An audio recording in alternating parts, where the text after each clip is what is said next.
नमस्कार दोस्तों, study centre के यूट्यूब चैनल पर आपका स्वागत है। आज हम लोग गणित के 5 अति महत्वपूर्ण प्रश्न को 100 ट्रिक से बनाने का प्रयास करेंगे, जो आगामी सभी परीक्षाओं में बहुत ही महत्वपूर्ण और बार बार पूछे जाने वाले प्रश्न हैं। तो चलिए दोस्तों, पहले प्रश्न की ओर चलते हैं। आज का हमारा पहला प्रश्न है, यदि 15 लड़के 5 दिनों में 9,000 रुपये अर्जित करते हैं तो 20 लड़के 7 दिनों में कितने रुपए अर्जित करेंगे। तो बहुत ही सिंपल है दोस्तों। इस प्रश्न को बनाने के लिए ज़्यादा कुछ करने की ज़रूरत नहीं है। इसके लिए हमने एक फार्मूला बताया था और आज फिर से बता रहे हैं। M1D1 बटा W1 बराबर M2D2 बटा W2। यह फार्मूला है दोस्तों, और इस फार्मूला से आप इस तरह के प्रश्न को कुछ ही सेकेंडों में सॉल्व कर सकते हैं। तो चलिए दोस्तों, पहले हम सॉल्व करते हैं इसको। 15 लड़के 5 दिनों में 9,000 रुपये कमा सकते हैं। तो पूछ रहा है 20 लड़के 7 दिनों में कितने रुपए कमाएंगे। बस यही तो हमें सॉल्व करना है दोस्तों। तो ये कट जाएगा दोस्तों, 5 चौका 20। अब इसको गुना भागा कर दीजिए। W2 बराबर क्या हो जाएगा दोस्तों, 9,000 बटा 15 गुने 4 गुने 7 हो जाएगा दोस्तों। फिर से देखिए दोस्तों, ये कट जाएगा आपका 15 छक्का 90, 600 मरतबे में कटेगा। तो W2 बराबर क्या हो जाएगा दोस्तों,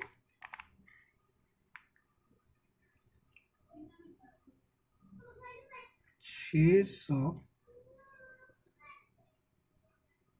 गुने 4। बस इसको गुना कर दीजिए दोस्तों। तो गुना करने के बाद आप इसे गुना कीजिएगा तो ये आएगा 16,800 रुपये। ठीक है दोस्तों। तो देखेंगे 16,800 रुपये किस ऑप्शन में है। तो ऑप्शन नंबर ए जो है वो सही हो जाएगा दोस्तों। तो मैं उम्मीद करता हूं दोस्तों, यह प्रश्न आप लोगों को बहुत अच्छे तरीके से समझ में आ गया होगा। और यदि इस तरह के प्रश्न आपके एग्जाम्स में आते हैं तो आप बहुत ही आसानी से सॉल्व कर सकते हैं। चलिए दोस्तों, अगले प्रश्न की ओर चलते हैं दोस्तों। हमारा अगला प्रश्न है, प्रिंस को उत्तीर्ण होने के लिए 40% की आवश्यकता है। यदि वह 185 अंक प्राप्त करता है तो 15 अंकों की कमी से अनुत्तीर्ण हो जाता है। परीक्षा में अधिकतम अंक कितने थे। मतलब हमें बताना है कि 100% बराबर क्या है। तो देखिए दोस्तों, प्रिंस जो है 40% की इसको आवश्यकता है, लेकिन वह 185 अंक लाता है और 15 अंकों की कमी से फेल हो जाता है। तो 40% बराबर क्या हो जाएगा दोस्तों, 185 प्लस 15।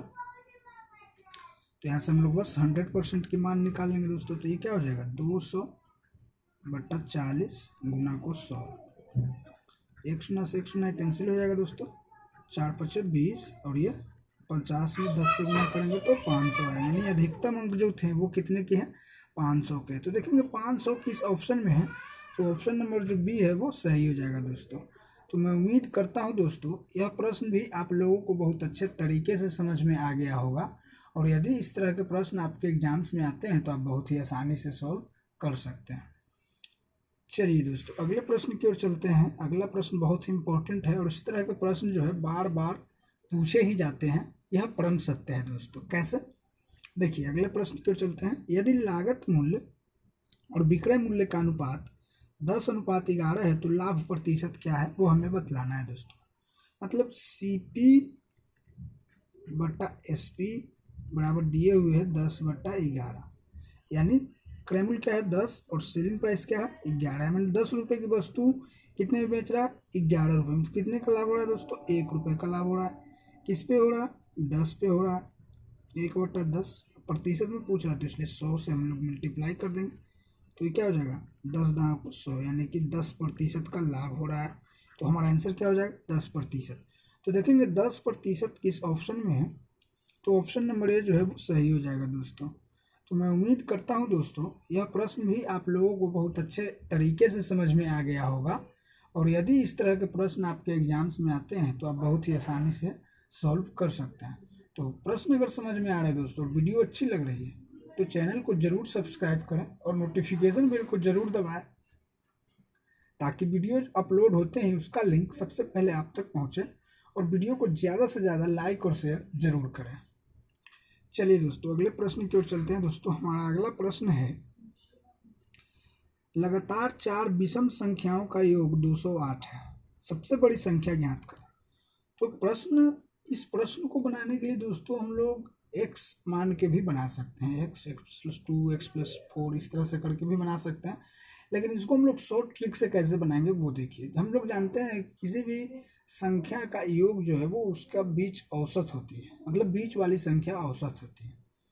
तो ये 4 संख्याओं का योग 208 है। तो पहले हम लोग क्या करेंगे, 208 में 4 से भाग करेंगे। तो ये कितने बार में कटेगा, 4 × 5 = 20, 4 दूना को 8, यानी ये 52 जो है दोस्तों वो बीच वाली संख्या है, ये औसत है। तो हमें 4 विषम संख्या पूछ रहा है, तो 52 के बाद जो विषम संख्या होगी वो 53 हो जाएगी और उसके बाद 55 हो जाएगी, फिर 52 से पहले 51 हो जाएगी और 51 से पहले 49 हो जाएगी। तो दोस्तों अब इसमें सबसे बड़ी संख्या कौन सी है वो हमें बतानी है। तो सबसे बड़ी संख्या कौन है, 55, यानी हमारा आंसर क्या हो जाएगा, 55, 55। तो देखेंगे 55 किस ऑप्शन में है, तो ऑप्शन नंबर बी जो है वो सही हो जाएगा दोस्तों। और यदि दोस्तों हमसे यही पूछता कि सबसे छोटी संख्या कौन है, तो हमारा आंसर क्या होता, 49 होता।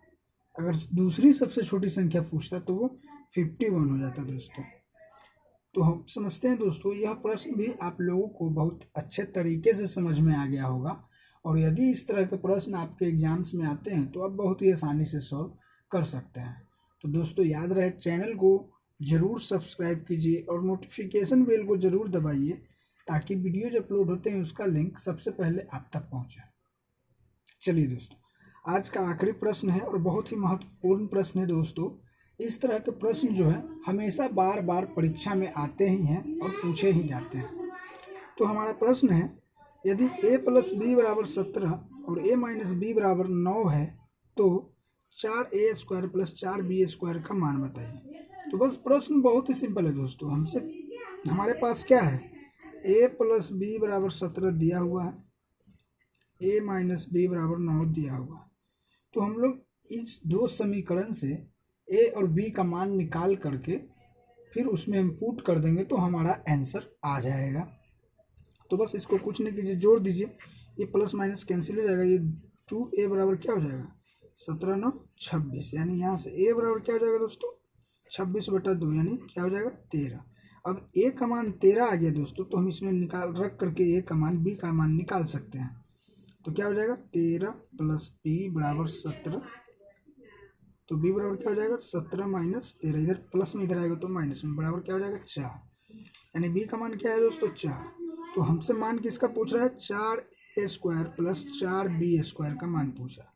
तो 4 कॉमन हो जाएगा दोस्तों, और a का मान कितना है, 13 का स्क्वायर प्लस 4 का स्क्वायर। तो क्या हो जाएगा, 4 × ये 169 + 16। अब इसको जोड़ दीजिए, तो 4 × क्या हो जाएगा, 69 × 75 10 185। तो 5 × 4 = 20, 8 × 32 2 × 34, 4 × 4 = 3 7, यानी 740। तो देखेंगे 740 किस ऑप्शन में है, तो ऑप्शन नंबर सी जो है वो सही हो जाएगा दोस्तों। तो मैं उम्मीद करता हूँ दोस्तों यह प्रश्न भी आप लोगों को बहुत अच्छे तरीके से समझ में आ गया होगा। और यदि इस तरह के प्रश्न आपके एग्जाम्स में आते हैं तो आप बहुत ही आसानी से सॉल्व कर सकते हैं। तो प्रश्न अगर समझ में आ रहा है दोस्तों और वीडियो अच्छी लग रही है तो चैनल को सब्सक्राइब जरूर करें और नोटिफिकेशन बेल को ज़रूर दबाइए, ताकि वीडियो जो अपलोड होते हैं उसका लिंक सबसे पहले आप तक पहुंचे। और वीडियो को जितना ज़्यादा हो सके लाइक और शेयर कीजिए, ताकि अधिक से अधिक विद्यार्थियों को लाभ मिल सके।